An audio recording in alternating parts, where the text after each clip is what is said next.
चलिए, section 3 of designing. देखिए यहां पर सेक्शन 73 जो है पेटेंट एक्ट का, वो एज इट इज अप्लाई होता है, जो कि बात करता है कंट्रोलर एंड इट्स ऑफिसर्स।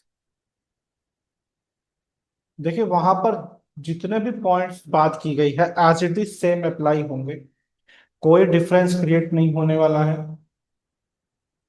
और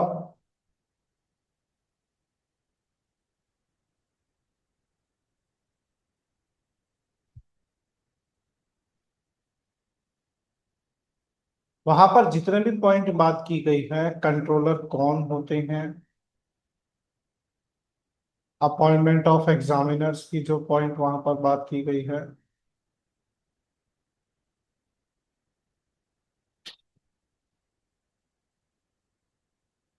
task assigned to them by controller and de novo. Section 73 patent act link में आपको ऊपर आई बटन में दे दूंगा, वहां पर आप जाकर देख सकते हैं। Same as it is apply होगा, कोई डिफरेंस नहीं है। चलिए, अब आते हैं सेक्शन 4 के ऊपर। सेक्शन 4 बात करता है डिजाइन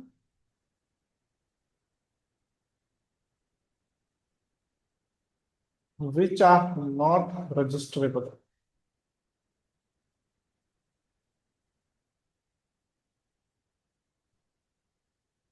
देखिए कौन से डिजाइन है जिनको रजिस्ट्रेशन नहीं किया जा सकता, जिनको रजिस्ट्रेबल नहीं माना जा सकता अंडर सेक्शन 44। देखिए सबसे पहले आता है ओरिजिनल, यानी कि नॉट न्यू और ओरिजिनल, जो कि या तो न्यू नहीं है या ओरिजिनल नहीं है। देखिए ओरिजिनल की डेफिनेशन हमने लास्ट सेक्शन 2 में देखा था। तो अगर या तो वो ओरिजिनल नहीं है, मतलब कोई नया डिजाइन नहीं है, या फिर न्यू नहीं है, न्यू इन यूज होना चाहिए उसे, अगर हम इसको बोले।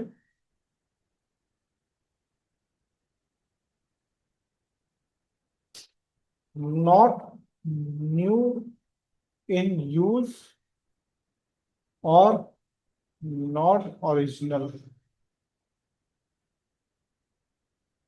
तो वो डिजाइन रजिस्ट्रेबल नहीं माना जाएगा। देखिए न्यू का मतलब हो गया वो यूज, उसका एप्लीकेशन न्यू होना चाहिए। जैसे कि हमने बात की थी सेक्शन 2 में, जब हमने ओरिजिनल की जो डेफिनेशन है वो क्या है, उसको आप जाके देखेंगे तो न्यू का मतलब है डिजाइन पुराना हो सकता है बट उसका यूज एप्लीकेशन नया होना चाहिए। अगर वो भी नया नहीं है और डिजाइन भी ओरिजिनल नहीं है, तो वो रजिस्ट्रेशन नहीं किया जा सकता। पब्लिश्ड इन पब्लिक डोमेन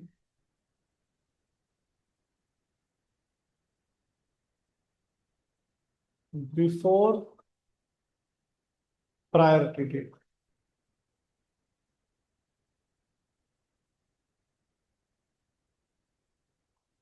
देखिए अगर प्रायोरिटी डेट से पहले वो कभी पब्लिश हो चुका है तो उसको रजिस्ट्रेशन नहीं मान सकते, क्योंकि नॉवेल्टी नहीं रहेगी, नॉवेल्टी विल बी लूज। तो पब्लिकेशन यहाँ पे नहीं होना चाहिए।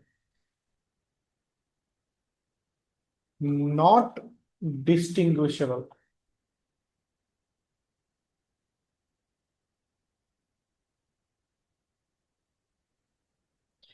देखिए नॉट डिस्टिंग्विशेबल का मतलब क्या है कि कोई एक डिजाइन है, आपने उसमें बहुत माइन्यूट से चेंज किए, जिसको एक नजर में पहचान पाना मुश्किल है।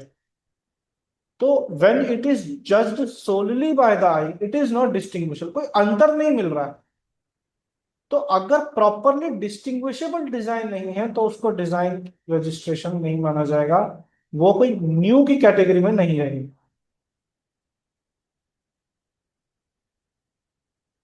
स्कैंडलियस और ऑब्सीन। देखिए स्कैंडलियस और ऑब्सीन का मतलब क्या, वल्गर अगर कोई डिजाइन है, वल्गरिटी से रिलेटेड है, स्कैंडलियस, या कोई ऐसा डिजाइन जो विवाद खड़ा कर सकता है, कोई विवादित अगर कोई डिजाइन है। देखिए अगर हम बात करें यहाँ पर जो कोई ऐसे सिंबल्स, साइंस, डिजाइन जो किसी की रिलीजियस बिलीफ से रिलेटेड है, अगर आप उसको रजिस्ट्रेशन करने की कोशिश करते हैं, मान लीजिए आपने उसमें चेंज करके उसको थोड़ा बहुत डिफरेंट करके आपने डिजाइन को रजिस्टर कर लिया और आप कहीं यूज कर दो, तो स्कैंडलियस हो सकता है, उससे कोई ना कोई विवाद खड़ा हो सकता है, या वो ऑब्सीन हो सकते हैं, वल्गर हो सकते हैं, तो ऐसे कोई भी डिजाइन को रजिस्ट्रेशन नहीं मिलेगा। तो अब देखिए इसको याद करने का तरीका समझिए। OPDS, OPDS, सेक्शन 4 में क्या हो गया, OPDS, original, not original, not published, अगर वो पब्लिश है it should not distinguishable, and it is categories, तो वो डिजाइन रजिस्ट्रेबल नहीं है। चलिए अब आते हैं section 5।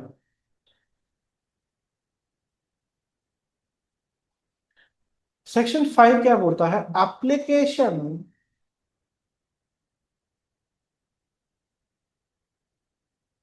For registration of design.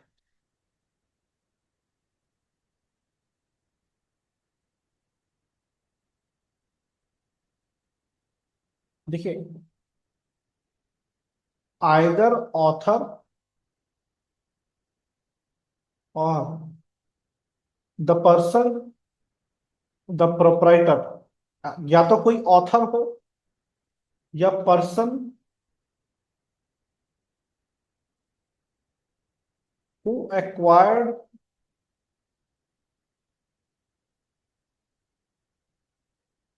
और I should say who purchase, लिखने बात करनी चाहिए अपने को,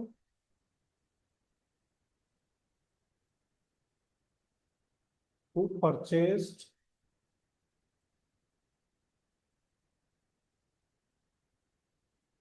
द डिजाइन फ्रॉम ऑथर। देखिए असाइनी की भी बात कर सकते हैं यहाँ पर, इसको हम यहाँ पर अगर पेटेंट की टर्मिनोलॉजी से कंपेयर करें तो ये असाइनी हो सकता है उस डिजाइन का। These two people can file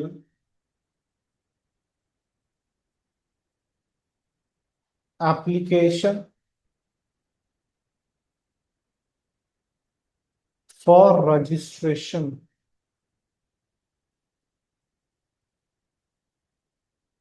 of design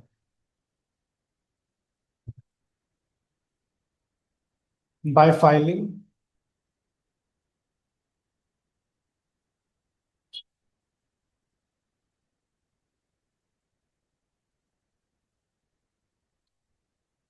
Form 1। यहाँ पर रूल लगेगा 11। बट इसमें ना देखिए वैसे तो रूल्स जो है ना यहाँ पर अप्लाई होते हैं 21 तक के,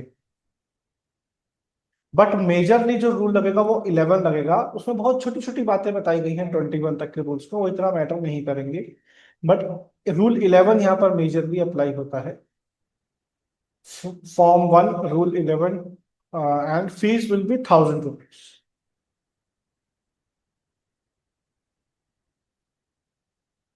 क्लेमिंग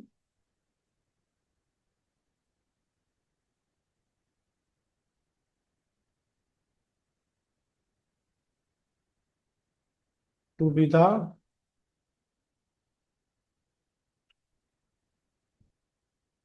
प्रोप्राइटर ऑफ डिजाइन।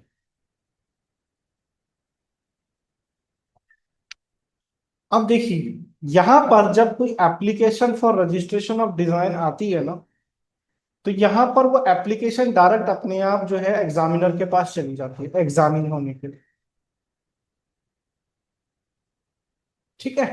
अब जब वो एग्जामिन होती है तो वो किस तरह से एग्जामिन होती है वो हमें समझना है।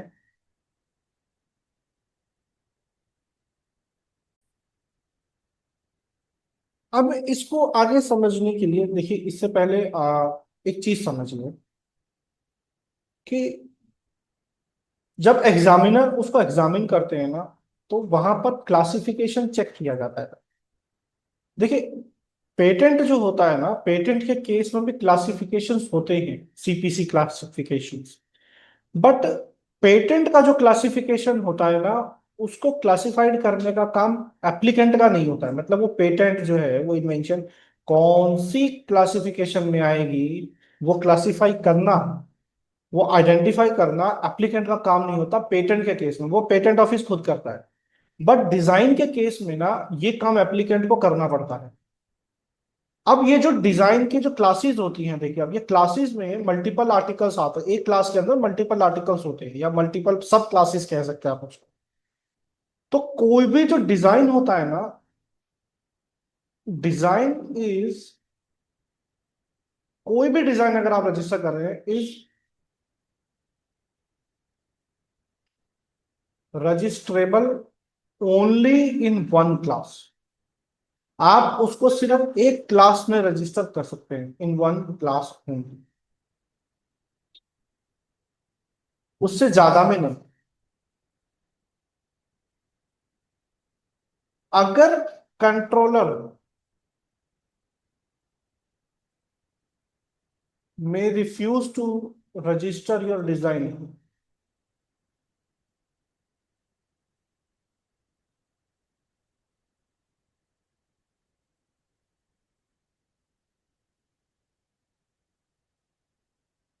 आप हाई कोर्ट में अपील कर सकते हैं इसको लेकर।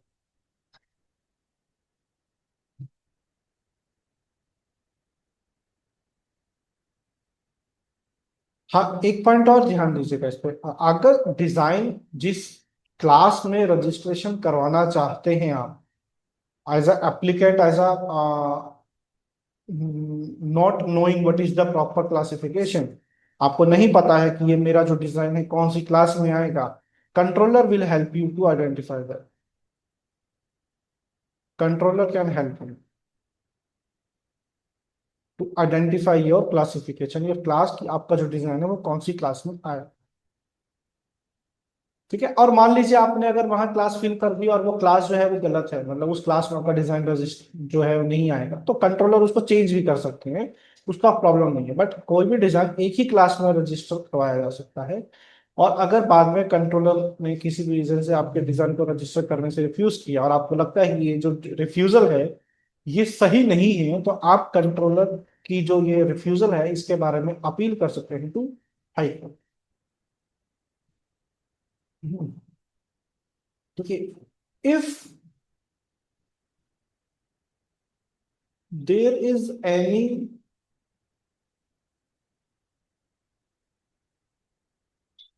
negligence from applicant side,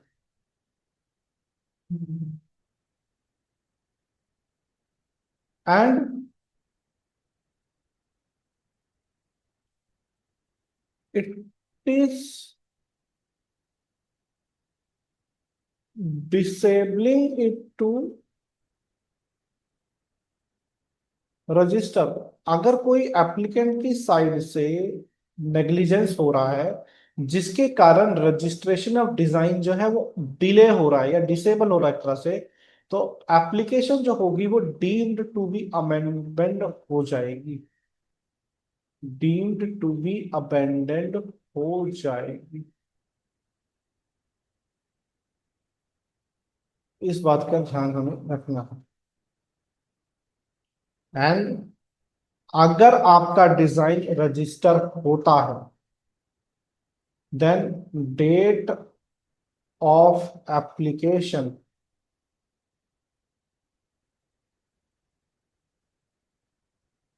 will be your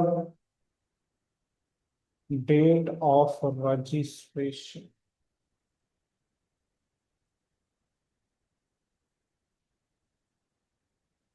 वही आपकी डेट ऑफ रजिस्ट्रेशन मानी जाएगी। और देखिए, जो डिजाइन होता है ना, उसका टेन्योर होता है 10 ईयर्स का। हालांकि उसमें बाद में 5 ईयर्स का आप एक्सटेंशन ले सकते हैं, जो कि पेटेंट के केस में अवेलेबल नहीं होता है। वहां पर 20 साल तो सिर्फ 20 साल। तो ये जो 10 साल का जो टाइम पीरियड है ना, ये यहाँ से शुरू हो जाता है आपका डेट ऑफ रजिस्ट्रेशन से, मतलब जो डेट ऑफ एप्लीकेशन आपकी होती है वहां से वो शुरू हो जाता है। चलिए, देखिए ये है आपका फॉर्म 1 जो कि आप फाइल करते हैं रजिस्ट्रेशन के लिए, application for registration of designs.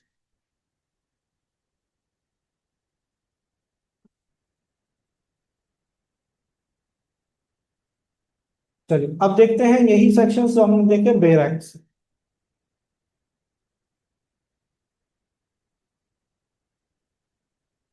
Section 3, controller and other officers, CGPDTM under subsection 4 of trade and merchandise act, जो कि अब हो गया है ट्रेडमार्क्स एक्ट। और आपको पेटेंट का जो एक्ट है उसमें जो सेक्शन 73 है वहां पर भी उसी का रेफरेंस मिलेगा।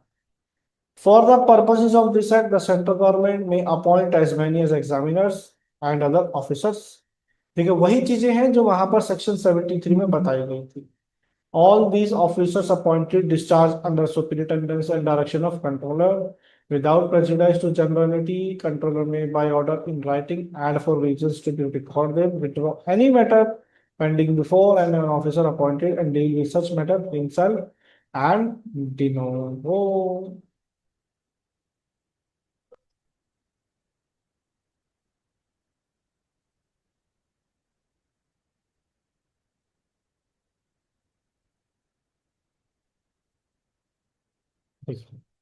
Prohibition of registration of certain designs, a design which is not new or original, disclosed in public anywhere in India or in any other country by publication, in tangible form or by use or in any other way prior, किसी भी तरीके से अगर वो publication हुआ है तो not significantly distinguishable from known designs or combination of known designs, or comprises or contains scandalous or obscene matter shall not be registered। OPDS।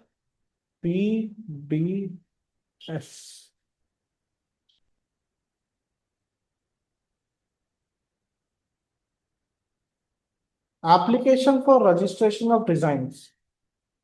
The controller may, on the application of any person claiming to be the proprietor of any new or original design not previously published, मतलब इन ये जो section 4 है ना इससे बाहर आ रही चीजें, which is not contrary to public order morality can be registered under design, provided that the controller shall before such registration refer the application for examination by an examiner appointed under subsection 2 of section 3 as to whether such design is capable of being registered as considered by the report of the examiner on such reference।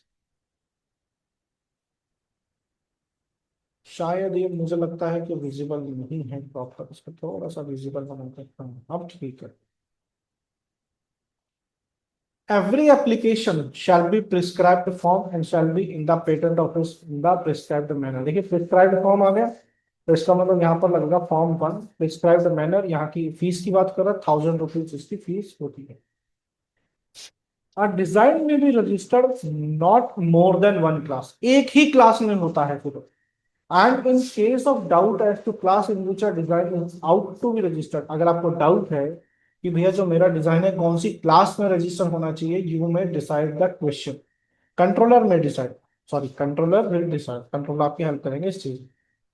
The controller may if he thinks fit refuse to register any design presented to him for registration by any person, the person aggrieved मतलब जिसको वो चीज पसंद नहीं आए, by any such refusal may appeal to the high।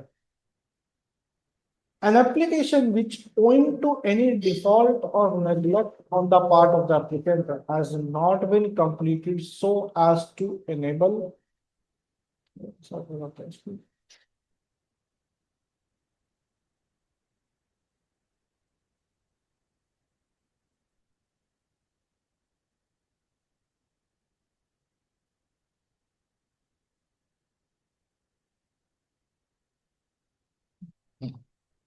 चलो